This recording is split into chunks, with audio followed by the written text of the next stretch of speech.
নাই। একটা প্রবণতা আমরা সমাজে দেখছি আত্মহত্যার। ইয়াং জেনারেশনকে আমরা নসিহত করব যে ভুলেও নিজের জীবনকে বিসর্জন দিতে যাবেন। আল্লাহ রাব্বুল আলামিন আপনাদেরকে সৃষ্টি করেছেন তার ইবাদত করার জন্য এবং তার জমিনে তার দিনটাকে প্রতিষ্ঠা করার জন্য। খেলায় খেলায় আপনার জীবনটা নষ্ট করবেন না, ঠিক আছে ভাই?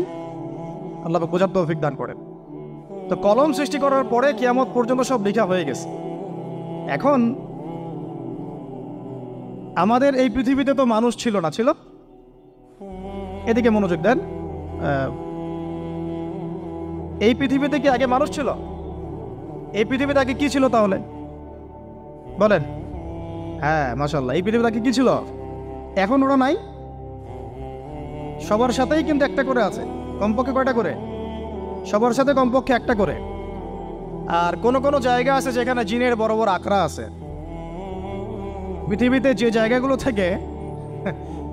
জায়গাগুলো থেকে ইসলাম বিরোধী অপতৎপরতাগুলো চলে, ওখানে জিনের আকড়া বেশি। আর কথা বুঝতে পারছেন? তো জিন জাতিকে আল্লাহ পাক ধ্বংস করে দিয়েছেন তাদের পাপের কারণে, আল্লাহ দ্রোহিতার কারণে, অবাধ্যতার কারণে। এখন আল্লাহ রাব্বুল আলামিন ইরাদা করলেন পৃথিবীতে আমাদেরকে সৃষ্টি করবেন, মানে মানুষকে সৃষ্টি করবেন। আল্লাহ পাক তার সমস্ত ফেরেশতাদেরকে একত্রিত করলেন। ঘটনাটা কিন্তু খুব ইন্টারেস্টিং। আমি জানি এখানে ওলামায়ে কেরামও আছেন, তবে আমি সবার জন্য প্রযোজ্য হয় এমন কথা বলারই চেষ্টা করছি, কারণ অনেকে হয়তো এগুলো নাও জানতে পারে। তো আল্লাহ পাকের ভাষায় আমি যদি বলি, আল্লাহ রাব্বুল আলামিন বলছেন, বা'দা আউযু বিল্লাহি মিনাশ শাইতানির রাজীম, ওয়াইয ক্বালা রাব্বুকা লিল মালায়েকা ইন্নী জাঈলুন ফিল আরদি খলিফা। হে নবী মুহাম্মদ সাল্লাল্লাহু আলাইহি ওয়াসাল্লাম, তুমি স্মরণ করো সেই সময়ের কথা যখন আল্লাহ তোমার রব সমস্ত ফেরেশতাদেরকে ডেকে বলেছিলেন যে ইন্নী জাঈলুন ফিল আরদি খলিফা, আমি জমিনে মানে পৃথিবীতে আমার খলিফা পাঠাতে চাই। কি পাঠাতে চাই? আরো জোরে বলেন। আল্লাহ পাক বলেননি পৃথিবীতে মানুষ পাঠাতে চাই, পৃথিবীতে নতুন কোনো মাখলুক পাঠাতে চাই। আমাদেরকে আল্লাহ পাক সম্মানের শব্দে সম্মানিত করেছেন, বিশেষায়িত করেছেন। আমাদেরকে বলেছেন আমরা আল্লাহর খলিফা, আমরা আল্লাহর খলিফা। এখন আমরা আল্লাহর খলিফা, কিন্তু পৃথিবীতে মানুষ খিলাফা শব্দ সহ্য করতে পারে। হ্যাঁ, কি অদ্ভুত না? এটা কোরআনের কি শেষের দিকে আছে না প্রথম দিকে আছে? সূরা বাকারার একদম শুরুর থেকে 3, 4, 5টা পৃষ্ঠা উল্টালে দেখবেন এই একটা আছে। কোরআন তাহলে শুরু থেকে কখনো খুলেও দেখেনি সে ব্যক্তি। প্রমাণ হলো এটা, সে খুলেও দেখে নাই, অথবা দেখলেও সে এড়িয়ে গেছে। আল্লাহ পাক আমাদেরকে বললেন যে পৃথিবীতে আমি আমার খলিফা পাঠাতে চাই। তাহলে আদম আলাইহিস সালামকে আল্লাহ পাক মুহাব্বতের শব্দে, সম্মানের শব্দে বিশেষায়িত করলেন কি বলে? সুবহানাল্লাহ, সুবহানাল্লাহ। আর খলিফা কাকে বলে এটা আমি আপনাদেরকে বোঝাচ্ছি একটা দোয়া থেকে। এই যে গাড়িতে করে আমরা বাসা থেকে আসলাম বা যখন কোনো সফরে যাই, আমরা একটা দোয়া পড়ি, সুবহানাল্লাযী সাখখারা লানা হাযা ওয়া মা কুন্না লাহু মুকরিনিন ওয়া ইন্না ইলা রাব্বিনা লামুনকালিবুন। এতটুকু তো পড়ি নাকি? বাইগুলো পড়তে হবে। বইমেলায় এসেছি শুধু লেকচার শোনার জন্য না, ছবি তোলার জন্য। আজকে জীবনটা পরিবর্তন করার নিয়াত করে যাইতে হবে, ঠিক আছে ভাই? বই প্রকাশ করা, ছাপানো, বিক্রি করা, লেখা, এর চেয়ে বড় কথা আমার জীবনটা ইলমের আলোয় আলোকিত করা। আমি বই লিখলাম ধরেন একটা, আমার মধ্যে সেই আমল নাই, লাভ নাই। লাভ আছে? আমি বই ছাপাইছি 100, 200, 500, 1000, আমি নিজেই আমল করি না, হবে? আগে আমল জরুরি। ইলমের সাথে আমলটা খুব বেশি জরুরি। আলেম তাকেই বলা হয় যে ইলম অনুযায়ী আমল করে। তাহলে আল্লাহ পাক বলেন, লিমা তাকুলুনা মা লা তাফআলুন, তোমরা এমন কথা কেন বলো যে আমল নিজেরাই করো না? কাবুরা মাকতান ইনদাল্লাহ আন তাকুলু মা লা তাফআলুন, আল্লাহর কাছে সবচেয়ে গর্হিত একটা অপরাধ, তোমরা একটা কথা বলবা কিন্তু আমল করবা না। তো দোয়াটা মুখস্থ করবেন। এই দোয়ার নিচে একটা অংশ আছে, আল্লাহুম্মা আনতা সাহিবু বিস সাফারি। আমার কথাটা শুনেন, খলিফার অর্থটা বুঝেন। অনেকে তো অনেকভাবে ব্যাখ্যা করে আর কি। আল্লাহুম্মা আনতা সাহিবু ফিস সাফারি, আল্লাহ তুমি এই সফরে আমার সাথী। সফরে বের হওয়ার সময় দোয়া পড়ছি আমরা, আল্লাহুম্মা আনতা সাহিবু ফিস সাফারি, আল্লাহ তুমি এই সফরে আমার সাথী। ওয়াল খলিফাতু ফিল আহলি ওয়া মালি, আল্লাহ আমি তো বাসায় নাই, আমার বাসার আহাল মালের খলিফা হচ্ছে তুমি আল্লাহ। তাহলে খলিফা শব্দতে কি বুঝলেন? আল্লাহ আমার বাসার আহাল মালের খলিফা মানে কি? আমার স্থলাভিষিক্ত তুমি আল্লাহ। আমি ওখানে নাই বাসায়, আমি সফরে বের হয়ে গেছে। আমার স্ত্রী, আমার সন্তান, আমার মাল, আমার জান, এগুলোর দায়িত্ব তোমার, তুমি খলিফা। কত চমৎকার দোয়া। তাহলে পৃথিবীতে আমি আমার খলিফা পাঠাতে চাচ্ছি, তার অর্থ কি? আল্লাহ রাব্বুল আলামিন এই পৃথিবীতে আমাদেরকে তার প্রতিনিধি বানিয়েছেন। সুবহানাল্লাহ, সুবহানাল্লাহ।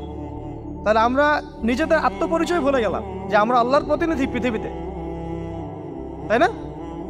আমরা এখন আব্রাহাম লিঙ্কনের পূজা করতেছি।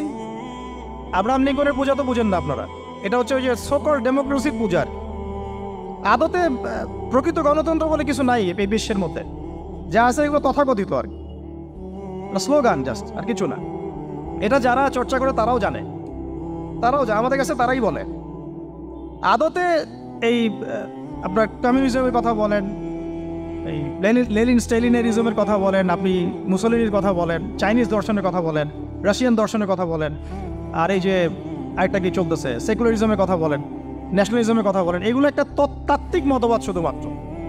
প্রকৃত মতবাদগুলো আপনি পাবেন বিশুদ্ধ যেগুলো কোরআন এবং হাদিসেই, এর বাইরে নাই। তা আমরা কিন্তু আল্লাহর খলিফা পরিচয় দিতে এখন দ্বিধাবোধ করতেছি। এই জমিনে আল্লাহ পাক আমাদেরকে তার খলিফা বানিয়ে পাঠিয়েছে। এখন খলিফা হলাম কিভাবে? কিসের গুণে খলিফা হলাম? প্রশ্নটা এটা। আমাদের কি 10টা হাত, 10টা পা, বেশি শক্তি ফেরেশতাদের চাইতে, যে আমরা খলিফা হলাম কিসের ভিত্তিতে আর কিভাবে হলাম? এটা শোনেন। আল্লাহ পাক বলছেন ওয়াল্লামা আদাম আল আসমাআ কুল্লাহা। আল্লাহ বলছেন আমি আদমকে এই মহাবিশ্বের যত নাম আছে, নাউন্স, ইসম, সব শিক্ষা দিয়েছি। সুবহানাল্লাহ। এই মহাবিশ্বের যত নাম, এখানে ইসম শব্দের অর্থ কিন্তু জ্ঞান। ইসম মানে কি? এখানে জ্ঞান। মহাবিশ্বের যে জ্ঞানগুলো আছে, এই জ্ঞানগুলো আল্লাহ পাক আমাদের আদি পিতাকে শিক্ষা দিয়েছেন। আমাদের আদি পিতাকে আল্লাহ নিজে শিক্ষা দিয়েছেন। সৃষ্টিগতভাবে আমরা জ্ঞানী ছিলাম না, আল্লাহ পাক আমাদেরকে জ্ঞান শিক্ষা দিয়েছেন। আমরা ফিলোসফির বইগুলো খুললে দেখবেন ওখানে বুদ্ধিবাদ নামে একটা মতবাদ আছে। মানে তারা বলে যে মানুষ সৃষ্টিগতভাবেই একজন বুদ্ধিদীপ্ত প্রাণী। এটা ভুল কনসেপ্ট। সৃষ্টিগতভাবে আমাদের মধ্যে জ্ঞান ছিল না, আল্লাহ পাক আমাদেরকে জ্ঞান শিক্ষা দিয়েছেন। কথা বুঝতে পারছেন? একটা মতবাদ তাদের আছে অভিজ্ঞতাবাদ, মানে মানুষ অভিজ্ঞতা থেকেই শিখে। আরেকটা আছে সমন্বয় মতবাদ, আপনারা তো এগুলো অনেকে পড়েছেন হয়তো।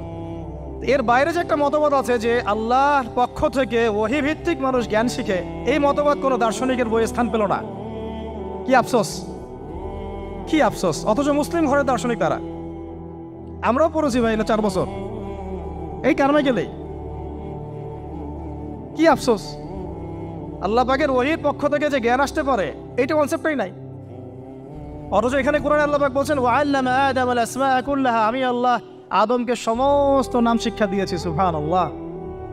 এরপরে এই যে জ্ঞান আদম আলাইহিস সালামকে আল্লাহ পাক শিক্ষা দিলেন, এর ফলশ্রুতিতেই আল্লাহ পাক বললেন যে ওয়াইয কুলনা লিল মালাইকা উসজুদু লি আদম, হে ফেরেশতারা তোমরা এখন আদমকে সিজদা করো।